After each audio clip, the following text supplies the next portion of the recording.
High range മേഖലയിൽ നിന്നുള്ള മഞ്ഞിനിക്കര കാൽനട തീർത്ഥയാത്രക്ക് കോതമംഗലം ചെറിയ പള്ളിയിൽ സ്വീകരണം നൽകി. കോതമംഗലം മേഖലയിലെ തീർത്ഥാടകർ കൂടി പങ്കുചേരുന്ന തീർത്ഥയാത്ര ചൊവ്വാഴ്ച രാവിലെ പള്ളിയിൽ നിന്നും പുറപ്പെടും.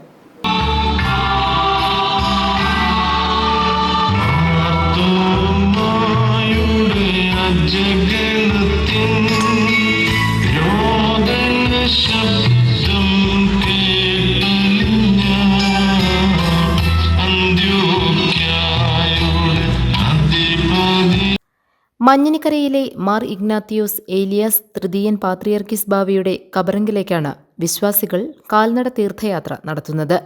വിവിധ പ്രദേശങ്ങളിൽ നിന്നുള്ള വിശ്വാസികൾ തീർത്ഥയാത്രയിൽ പങ്കുചേരും. ഹൈറേഞ്ച് മേഖലയിൽ നിന്നുള്ള തീർത്ഥാടകർ മാർത്തോമ ചെറിയ പള്ളിയിൽ തിങ്കളാഴ്ച വൈകുന്നേരം എത്തിച്ചേർന്നു.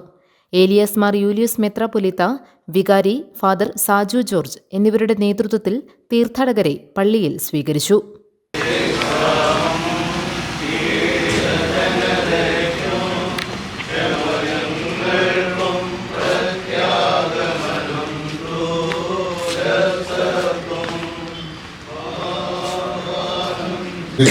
ചുടുവെള്ളം എല്ലാവരും ക്രമീകരിച്ചിട്ടുണ്ട്.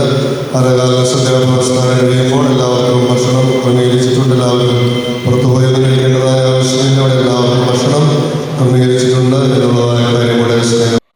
ചൊവ്വാഴ്ച രാവിലെ 6-ന് കോതമംഗലം മേഖലയിലെ തീർത്ഥാടക സംഘം ചെറിയ പള്ളിയിൽ നിന്ന് പുറപ്പെടും.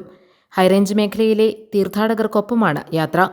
ധൂപപ്രാർത്ഥനയ്ക്ക് ഏലിയാസ് മാർ യൂലിയൂസ് മെത്രാപ്പൊലീത്ത കാർമ്മികത്വം വഹിക്കും.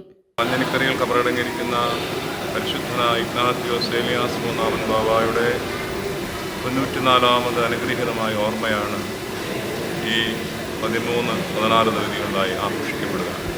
കബറിലേക്കുള്ള തീർത്ഥയാത്രകൾ കാൽനടയായി വിശ്വാസികൾ ആരംഭിച്ചു കഴിഞ്ഞിട്ട് ആഴ്ചകളായി. ഏഷ്യയിലെ ഏറ്റവും ദൈർഘ്യമേറിയ ഈ തീർത്ഥാടയാത്രയിൽ അങ്കമാലി ഭദ്രാസനത്തിൻ്റെ വിവിധ മേഖലയിൽ നിന്നുള്ളവർ പങ്കെടുക്കുന്നു. അങ്ങനെ ഹൈറേഞ്ചിൻ്റെ അങ്ങേയറ്റം ചെമ്മണ്ണാറിൽ നിന്നും മുട്ടുകാട് നിന്നും ആരംഭിച്ച തീർത്ഥയാത്ര ഇന്നലെ ദിവസം സന്ധ്യയിൽ കോതമംഗലം മാർത്തോമ ചെറുപള്ളിക്ക് ചേർന്നിരിക്കുന്നു. എല്ലാ കാൽനട യാത്രക്കാരോടുമുള്ള അനുഗ്രഹങ്ങളെ ദൈവം നൽകുവാൻ വേണ്ടി പ്രത്യേകമായി പ്രാർത്ഥിക്കുന്നു. GTV news, Kothamangalam.